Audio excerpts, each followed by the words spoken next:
I was once married to a man who loved the ocean. It was a sacred place for him, emblematic of the life he wished he lived. Free to be himself, free to saunter with a young sailor. For every second that I truly knew him, he was an imprisoned bird, so frustrated and so alone. Maybe he was worried about taking the wrong turning, conditioned to never express the desires he had to love other people just like him. He knew he was different, and that fact frightened him.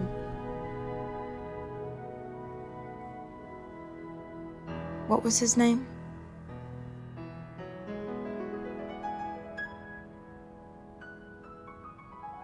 Adolph Myers.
Excuse me. Why do you believe violence can be spread on the grounds of no words being said? I remember what we talked about last week, how intent can be measured. I could say something to you or act in a certain way that you might take as one thing, but I meant it in a much different way. You only know how I feel about your actions if you ask me how I feel. It's about this dialogue of, I thought you meant this thing. I didn't realize this is actually what you meant. Had I known this is what you meant, I wouldn't have acted irrationally.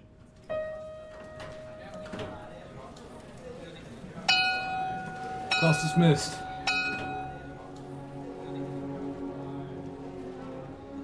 You don't know how horrible it'll be for me not having you as my student next year. And every year after that until I'm decaying on my rocking chair. I want to have friendships with people. Friendships as strong as ours.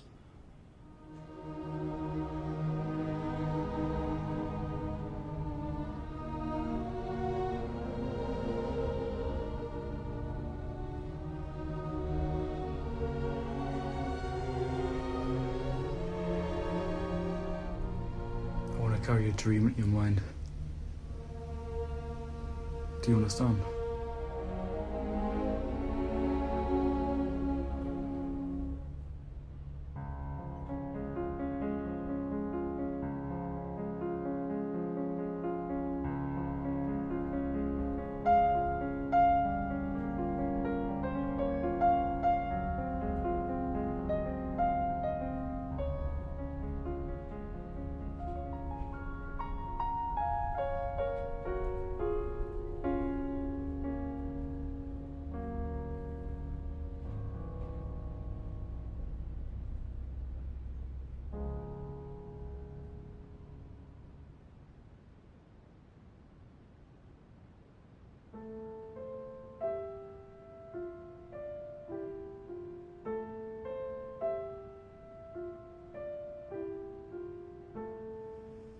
I wonder when you'll leave your job, become a fireman, work on the railroad.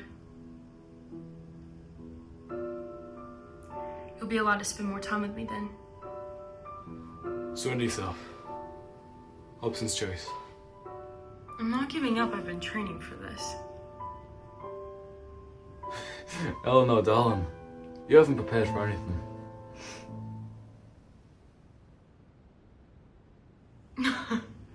Don't be laughing now, because you're going to blink. Stop laughing.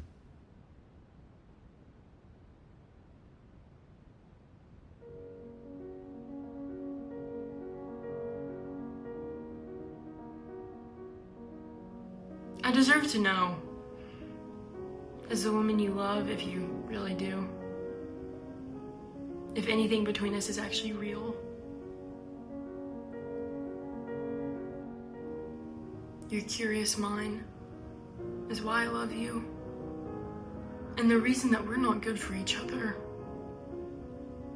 I don't know how much longer I can go on knowing your gross admiration for your students. The way you put them before us, it sickens me.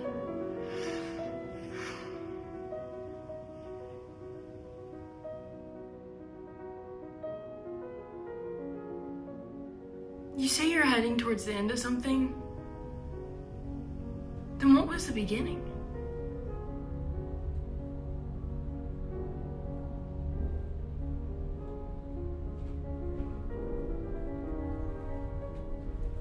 I'm packing my bags and I'm leaving Sunday morning.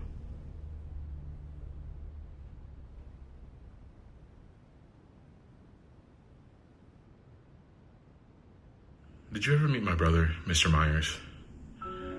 I think a lot about a time when we went hunting together. It was a beautiful, clear day.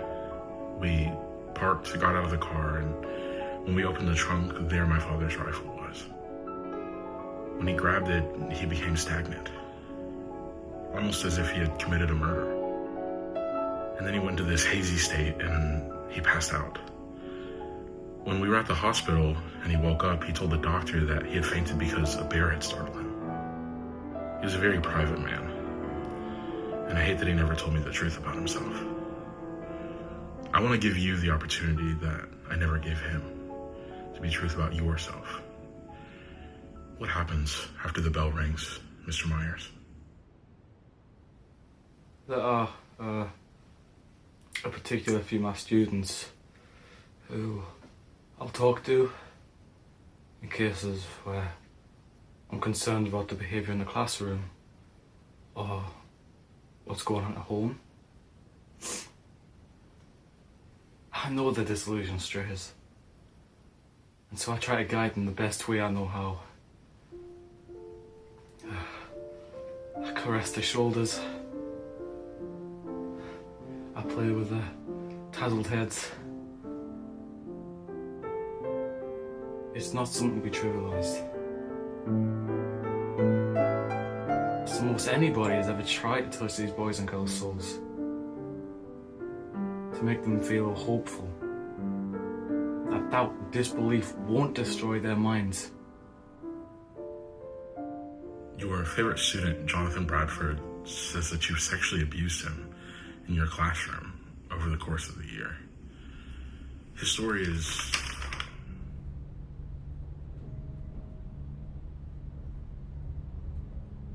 Do you ever reflect and look back on the sprawling, depressing canvas of your life? Do you ever feel like you were pushed over? We cannot lie to each other.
First we learn, then we feel.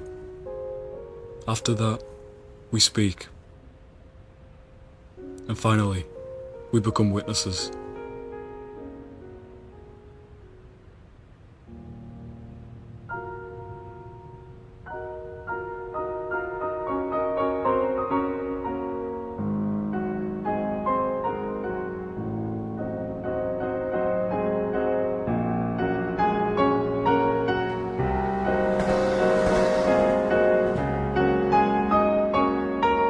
Wink.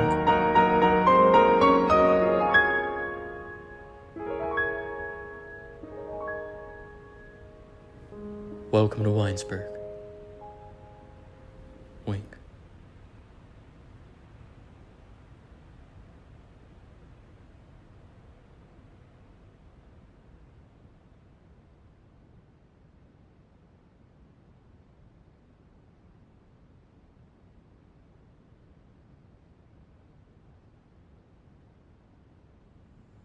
I'm writing about the town, the loneliness, the heartache, and the beauty of it all.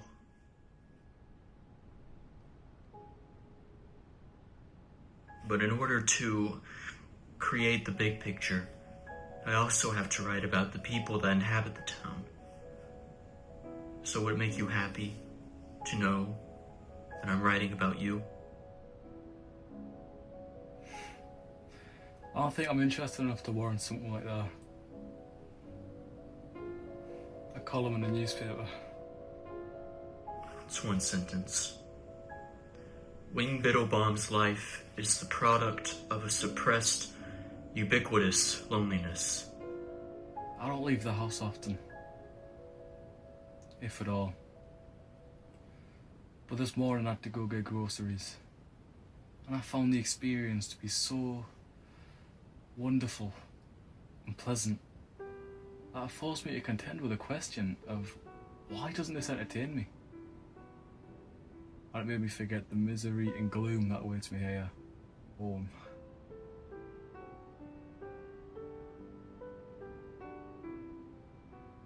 When I came back from what I went out for, just a couple steps from the door, I saw berry pickers returning from the fields.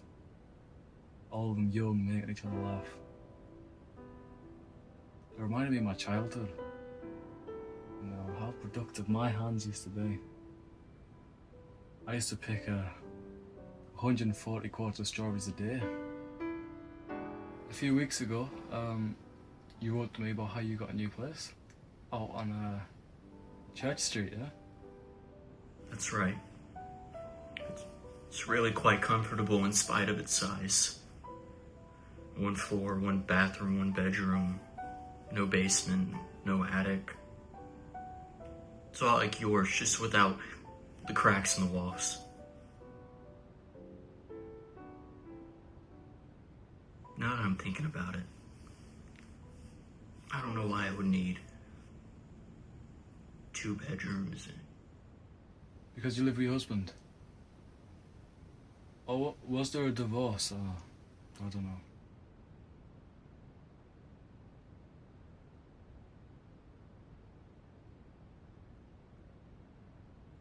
We figure out everything in hindsight. But I wish I knew. The moment that I heard he took his life, that it was because of the vice of American society.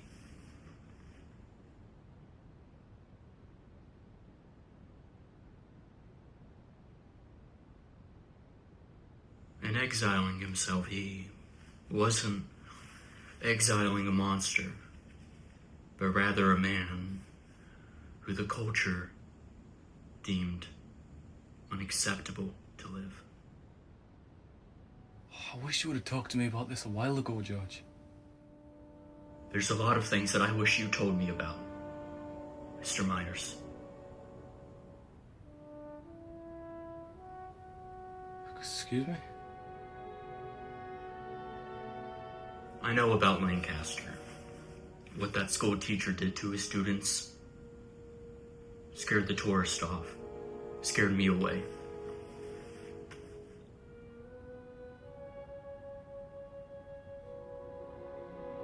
He would play about their tousled shoulders, caress their hair. It was play, innocent affection. But everybody thought that isn't all that it was. There was a witch hunt, and he disappeared, leaving everything that he did to his students behind as merely folklore.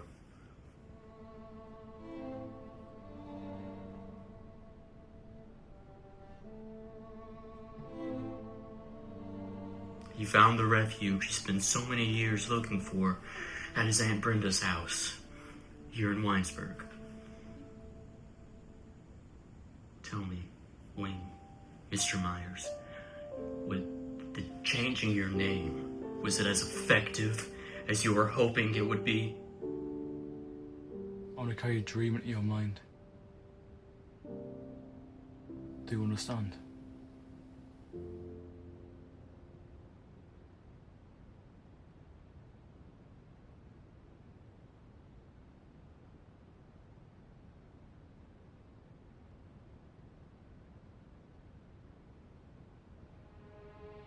No one knows exactly how many homosexuals there are in the United States. There's no reliable way to find out, for most of them are unwilling to acknowledge it.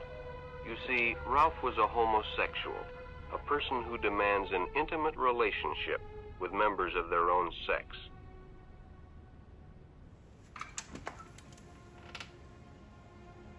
You're Eleanor Myers, right? That's right, and who are you? David Colo. I write for the Eagle in Winesburg, Ohio. I'd like to ask you some questions. It's my understanding that you two were married. So if I'm thinking right, can you tell me about him? He was selfish. He wasn't outwardly brash, but he was selfish. He wasn't my husband. Do you regard yourself as being exactly the same as everyone else except in your private sex life? The apathetic state of our country has left an insurmountable void in many lives, including my own. With nothing to identify with nothing to talk about, there is a search for self and meaning to life.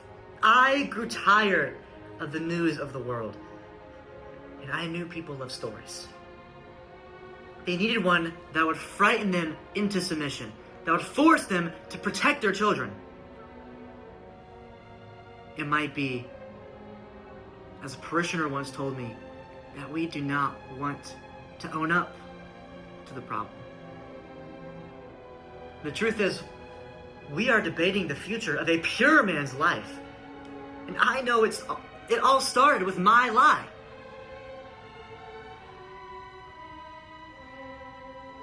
But aren't all of us a little involved?